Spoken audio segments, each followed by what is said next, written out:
All right, welcome back. My name is Bardic, bringing you another Ashes of Creation video. If you do enjoy the content and you want to see more of it, please do drop a like and subscribe. I also stream Ashes of Creation content on Twitch. We actually just started doing a new talk show called Two Guys and a Bard. It's hosted on Wednesday nights by myself and fellow content creators, It's Fane and Super TCG. At the moment, we're banking up a couple weeks of content as well as getting assets and logos made for the show, and then we're going to post it on its own YouTube channel. Now, I want to talk a little bit about this channel, its current content, and where I ultimately want to take it.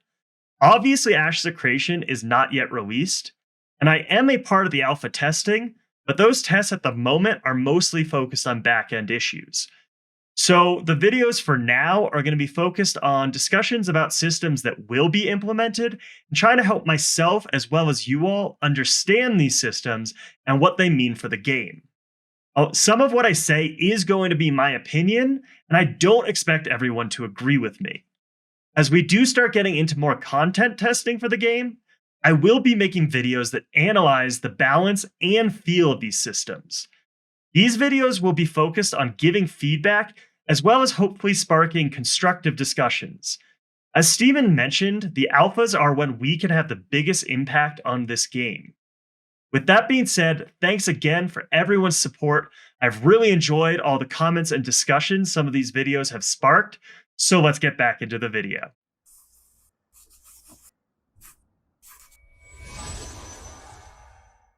Today's topic is balance. Now, balancing is a never-ending struggle for game developers. No matter how much testing or tweaking they do, the players will always find what is most powerful or most broken. This has caused a lot of modern MMOs to move away from unique classes and builds, and instead every class seems to be able to do everything, just with like a slightly different flavor. With the knowledge and tools available in modern gaming, players are able to analyze just about every detail of the game and figure out exactly which class or build is best for what they're trying to do.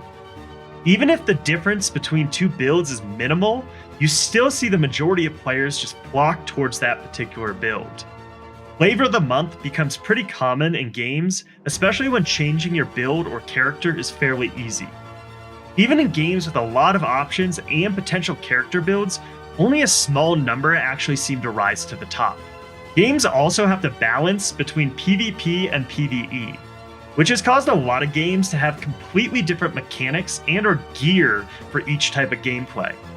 This is often doable because many of the popular games split their PvP and PvE content up into individual parts of the game that are often instanced. Now, Ashes of Creation is intended to be a PvX game, which means players will naturally encounter both PvP and PvE elements out in the world. This makes it almost impossible to split up content types, and due to this, we've been told that there will be no separate gear or stats for PvP, and there will be no PvP equalization. This is an RPG, and people want their time invested and gear to matter. Ashes of Creation is stacking up to have a huge amount of classes and potential builds. If you've not already watched my video discussing build depth in Ashes, check out the link in the top right of the video. To say the least, 64 classes is a giant undertaking, and that's not including all the other character build options. In my opinion, there's no point in having 64 classes if only a few of them are viable. For example, there are 120 classes in ArcAge, but pretty much only 10 of them are used. We've all seen it in many MMOs before. Certain classes and builds become the meta, and if you aren't playing that, people won't even party with you. It can be extremely frustrating, especially when your entire archetype is not even a part of the meta. In some games, you can quickly change to a new class or build, but that will not be the case in Ashes. You are able to change everything about your build besides your race and primary archetype, however there will be a cost associated with it. Now we don't know exactly how costly it'll be, but I don't think Steven's intention is to make it super easy to swap around. Now, most games go through constant balancing changes well after launch. Players are often understanding when small changes are made. However, developers get a lot of flack for two things: not catching something that is outright broken or overpowered, and not having enough of the promised content relevant. Catching broken systems is a huge deal for a lot of players because it gives certain people an unfair advantage in a competitive game. You can take steps to prevent this from happening, but unfortunately in complex games, it is impossible to catch every possible combination that could end up being overpowered. Even thousands of dedicated testers may miss something, but eventually, gamers and the internet will find it if it's there. I think the key here is to mitigate as much as possible and quickly hotfix anything that is broken before it can have too drastic of an effect on the world. As long as the fix is quick and it doesn't happen too often, I don't think most players will mind. And now for the hard part. Making all content relevant is one of the most important things in an MMO. If the game has 64 classes and you have your eyes set on playing a specific class on launch, you're going to be pretty upset if it turns out to be unable to compete in the meta.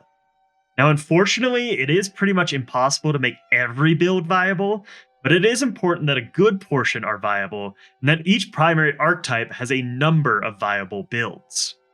So with the insane build depth and no differences between PvP and PvE content, how the hell is Ashes of Creation going to handle balancing this game? I think the first thing to note is that Ashes of Creation is not going to be balanced, at least not in the traditional sense. Many games try to balance their classes around a 1v1 system, and that is where what I talked about earlier starts to happen and classes lose their identity. Intrepid has said that they will be balancing around group combat, and not just parties of 8v8, but some of these bigger objectives like sieges and caravan raids. It is going to be far more macro focused. That does mean that some classes will just be better at certain things, including 1v1s. Although you can play solo in this game, Steven has said that the game is designed around group play, and many of the systems are going to encourage you to do so. Instead of thinking of balancing this game in terms of how most MMOs handle it, it actually helped me to think in terms of how MOBAs and RTS games are balanced. I know some people consider the StarCraft 2 team to be one of the best of the world at balancing things, and that's because they have set themselves up for success. Instead of balancing units individually, they've set up a system of counters. It's the same with MOBAs, and that's why the champion select process becomes like a game of cat and mouse.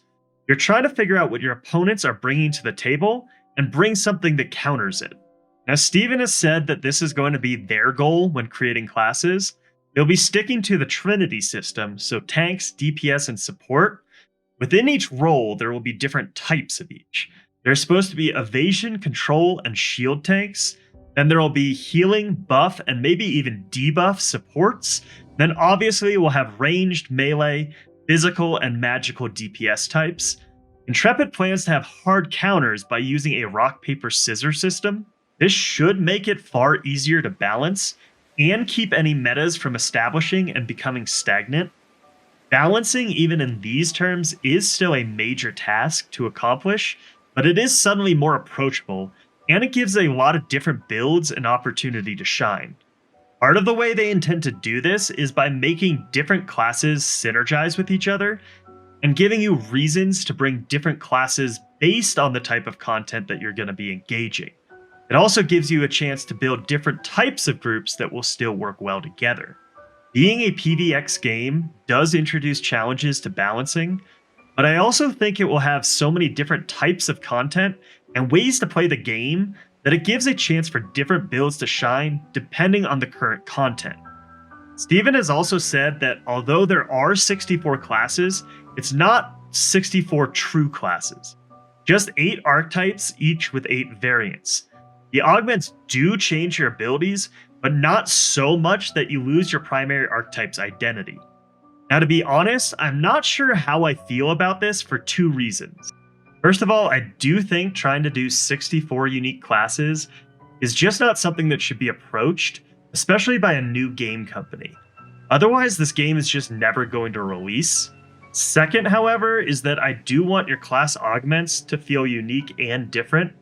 You only have so many skill points, and will have to pick and choose what augments and skill trees you spend them on. I don't want augments to be so minor that it doesn't really matter what secondary archetype you choose.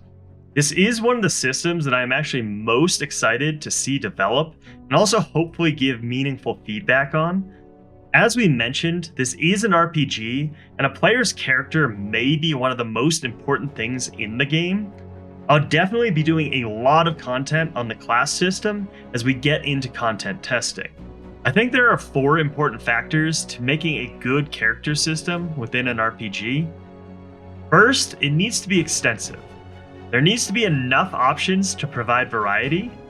Second, there needs to be a lot of viable options. Doesn't matter if you have a lot of options if very few of them are usable. Third, it needs to have unique options, not just reflavoring other options. And last, it needs to be fun. Each option should be fun or players won't care about any of this other stuff. I also think there is some kind of correlation between extensive and viable, in which the more extensive it is, the less becomes viable, or at least it is a lot harder to make it viable. What do you guys think? Will these systems and the philosophies for balancing them be successful? Let me know in the comments below.